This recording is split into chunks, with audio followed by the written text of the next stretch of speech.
नमस्कार साथियों, पीसे गंगा ऑनलाइन चैनल में आप सभी मित्रों का स्वागत है। साथियों, आइए आज हम लोग इकोनॉमिक्स के भारत में खाद्य सुरक्षा असुरक्षा और सुरक्षा दोनों के संबंध में 30 क्वेश्चन का एमसीक्यू सॉल्व करते हैं। 30 क्वेश्चन को सॉल्व करते हैं और देखते हैं कि परीक्षा में किस तरह के प्रश्न आते हैं। ये नए प्रश्न हैं, ठीक। चलिए 10 मुश्किल से 10 मिनट में आप 30 क्वेश्चन को हम लोग सॉल्व करेंगे, ठीक। और जो कठिन सरल क्वेश्चन से लेके कठिन क्वेश्चन तक जाएंगे, ठीक। पहले सरल क्वेश्चन बनाए गए हैं, फिर कठिन, ठीक। चलिए शुरू करते हैं। पहला प्रश्न है, खाद्य सुरक्षा के 3 प्रमुख स्तंभ कौन हैं? तो देखिए, इनमें निर्यात गलत हो जा रहा है पहले में, ठीक। तीसरे ऑप्शन में भी निर्यात आ रहा है, गलत हो जा रहा है। और चौथे में आपका परिवहन मूल्य का इससे कोई मतलब नहीं है। आपका ऑप्शन बी जो है उपलब्धता, मैंने जो खाद्य सुरक्षा संबंधित वीडियो बना के आपको पढ़ाया उसमें समझाया है कि किस तरह उपलब्धता, पहुंच और वहन क्षमता खाद्य सुरक्षा के मुख्य कारक हैं। तो उपलब्धता, वहन क्षमता और पहुंच इसका प्रमुख सही उत्तर होगा। खाद्य सुरक्षा की आधुनिक एवं व्यापक परिभाषा किस संगठन द्वारा 1996 में दी गई? तो FAO, ठीक। फूड एंड एग्रीकल्चर ऑर्गेनाइजेशन द्वारा 1996 में खाद्य सुरक्षा की आधुनिक और व्यापक परिभाषा दी गई, ठीक। इसका बी सही होगा। तीसरा है अमर सिंह, जो भारतीय अर्थशास्त्री रहे हैं। इंटाइटलमेंट थ्योरी किससे संबंधित? खाद्य सुरक्षा और आकार। लोगों को कमेंट में एक चीज़ बताना, एक प्रश्न और क्रिएट कर लीजिए, याद कर लीजिए। अमर्त्य सेन को नोबेल कब दिया गया? ठीक, इनको नोबेल पुरस्कार किस वर्ष दिया गया? वर्ष का नाम बताइए और किस क्षेत्र में दिया गया, ठीक। इतना हमको कमेंट में आप लोग ज़रूर बताइएगा, ठीक। इसका उत्तर भी होगा। चौथे प्रश्न में निम्नलिखित में से कौन खाद्य असुरक्षित वर्ग में शामिल नहीं है? तो बड़े उद्योगपति, जायज़ सी बात है, इसमें शामिल नहीं है। ज़्यादातर गरीब, किसान, मजदूर, यही लोग शामिल होते हैं। भारत में हरित क्रांति का मुख्य उद्देश्य क्या था? खाद्यान्न उत्पादन बढ़ाना और आत्मनिर्भरता की प्राप्ति। आप देखेंगे उस समय भारत बड़े पैमाने पर विदेशों से खाद्यान्न आयात करता था, ठीक। तो इसको आत्मनिर्भरता प्राप्त करना और उत्पादन को बढ़ावा देना। हरित क्रांति का जनक मैंने बताया आपको कि भारत में हरित क्रांति का जनक MS स्वामीनाथन है और विश्व में नॉर्मन बोरलॉग, ठीक।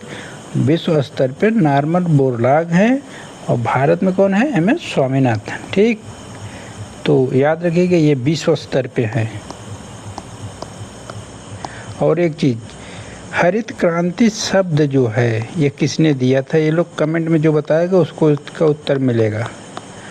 अगर जिसको इसका उत्तर पता है वो कमेंट बताए, जिसको नहीं पता है उसे पूछे कमेंट में हमसे, हम इस उत्तर हरित क्रांति शब्द किसने दिया, तो उसका उत्तर मैं उसको कमेंट में दूंगा, ठीक।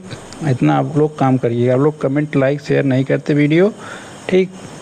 विश्व में हरित क्रांति का जनक नॉर्मन बोरलॉग हो गए। भारत में MS स्वामीनाथन है। MS स्वामीनाथन को क्या नाम है, भारत रत्न किस वर्ष दिया गया? याद रखिएगा, MS स्वामीनाथन को भारत रत्न किस वर्ष दिया गया, ये याद रखिएगा, ठीक।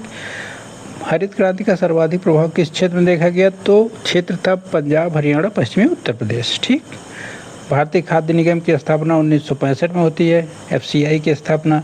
बफर स्टॉक का मुख्य उद्देश्य होता है खाद्यान्न की कमी और मूल्य अस्थिरता से निपटना, मतलब ऐसी समस्या न आने पाए उससे पहले से बचाव किए रहना। न्यूनतम समर्थन मूल्य का उद्देश्य है किसानों को न्यूनतम मूल्य की गारंटी देना। देखिए, न्यूनतम समर्थन मूल्य को इस तरह समझिए कि मान लीजिए कोई किसान है और उसने 10 क्विंटल धान पैदा किया, ठीक।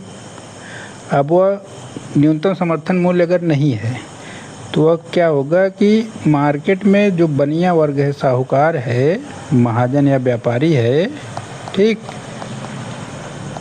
वह बार्गेनिंग करेगा। मान लीजिए इसकी कीमत थी 2000 रुपये प्रति कुंटल। कितनी थी?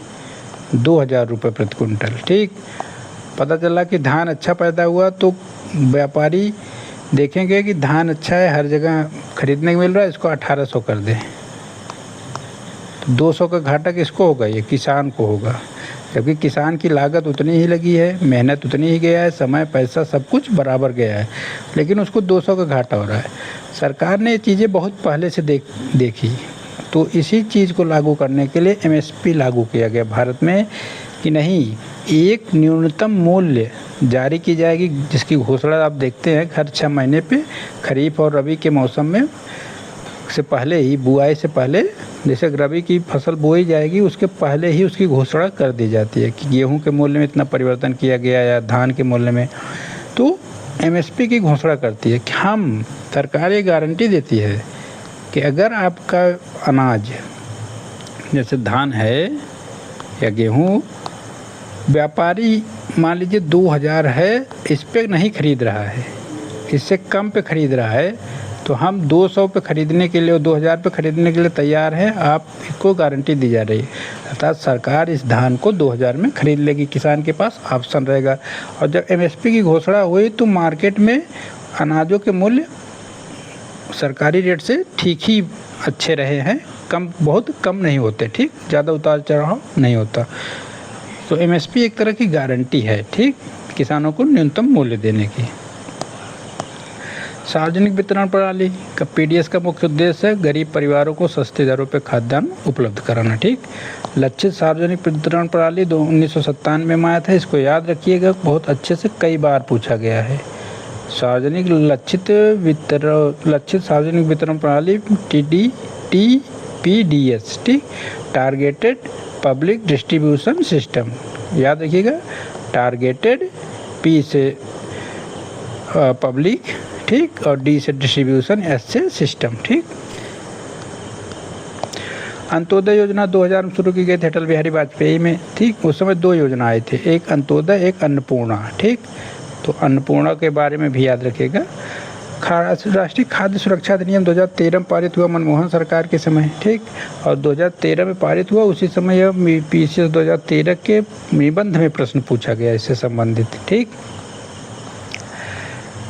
NFSA के अंतर्गत प्रत्येक पात्र परिवार या उम्मीदवार परिवार को प्रतिमाह 5 किलो का अनाज दिया जाता है, जो आज भी लागू है, ठीक।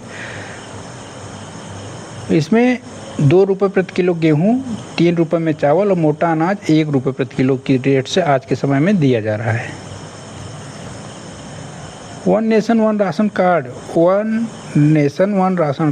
ONORC का मुख्य उद्देश्य है राशन कार्ड की देश भर में पोर्टेबिलिटी। इसका फ़ायदा बहुत है।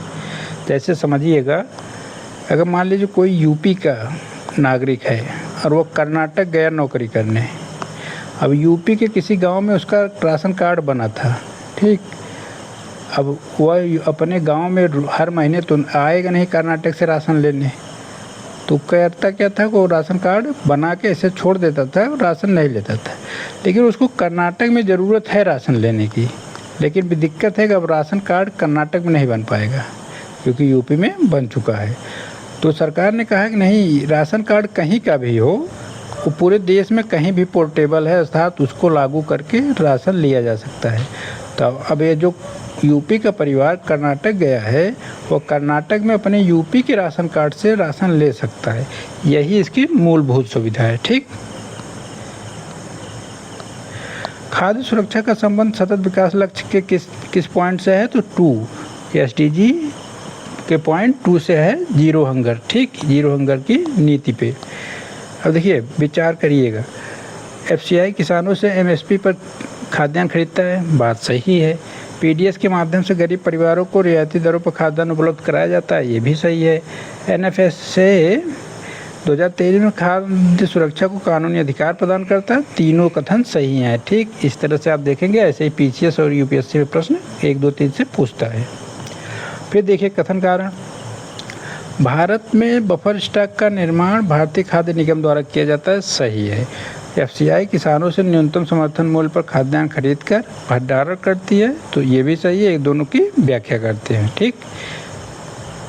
हरित क्रांति से भारत सभी प्रकार की खाद्यान्न फसलों में समान रूप से आत्मनिर्भर हो गया। देखिए, गलत है। क्यों? इस चीज़ को समझिएगा कि यहाँ सभी लिखा है। सभी खाद्यान्न फसलों पर आत्मनिर्भर नहीं हुआ था। आज भी कई ऐसे फसलें हैं जिनकी ज़रूरत है, लेकिन भारत में उत्पादन अच्छे से नहीं हो पाता। हरित क्रांति का मुख्य प्रभाव क्या था? गेहूँ और चावल पे। ठीक, इसको समझिएगा। पहला गलत है, सभी की वजह से बस। तीसरा कथन है इसमें, खाद्य सुरक्षा केवल पर्याप्त खाद्यान्न उत्पादन पर निर्भर करती है। FAO के अनुसार खाद्य सुरक्षा में उपलब्धता, पहुंच, वहन क्षमता तीनों की आवश्यकता होती है। पहला गलत है। जब केवल कहीं लग गया तो मांग के लिए कि 99% वह लाइन गलत होती है। ठीक, क्योंकि एग्जामिनर जानबूझ कैसे रखता है। चौथे पर, ये सार्वजनिक वितरण प्रणाली का मुख्य उद्देश्य, प्रमुख उद्देश्य केवल किसानों की आय बढ़ाना है। PDS के माध्यम से पात्र परिवारों को रियायती दरों पर खाद्यान्न उपलब्ध कराया जाता है। तो ए गलत है, 2 सही है। क्यों? सार्वजनिक वितरण प्रणाली का मुख्य उद्देश्य केवल किसान नहीं है। ठीक, केवल किसान नहीं है, इसमें भूमिहीन मजदूर भी हैं। ठीक, बंजारे हैं इत्यादि वर्ग इसमें आते हैं, केवल किसान ही नहीं है। ठीक,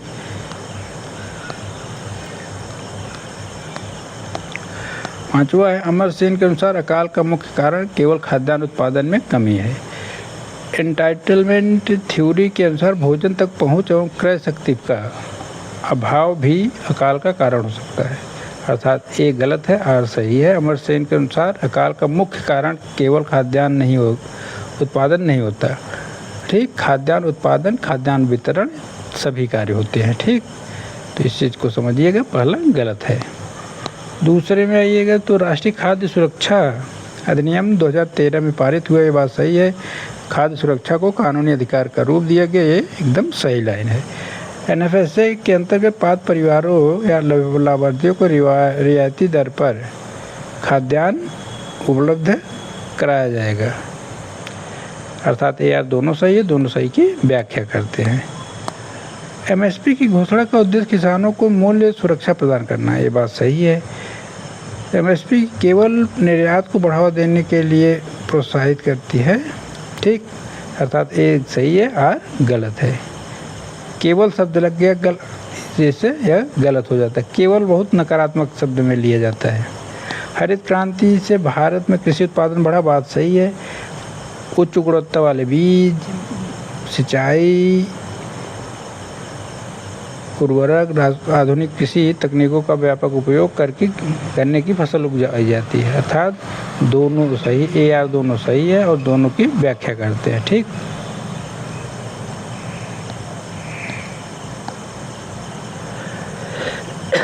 सॉरी।